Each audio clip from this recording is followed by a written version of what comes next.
Од една страна, ПИ мерките се корисна алатка во борбата против тешките форми на криминал и загрозувањето на јавната и националната безбедност, но од друга страна, нивната примена е вистинска инвазија врз приватноста на поединците. Дали и како се обезбедува баланс меѓу овие два екстрема?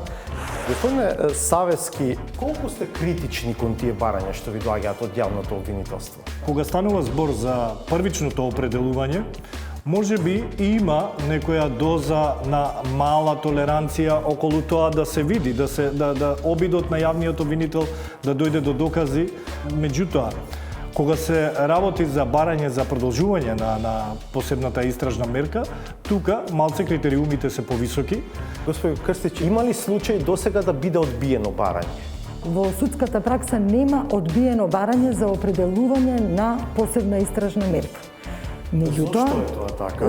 Предпоставувам затоа што сите постапки кои што биле поведени резултирале со една успешна и завршена истрага, со подигање на обвинение и до добивање на една судска разрешница во полза на правдата.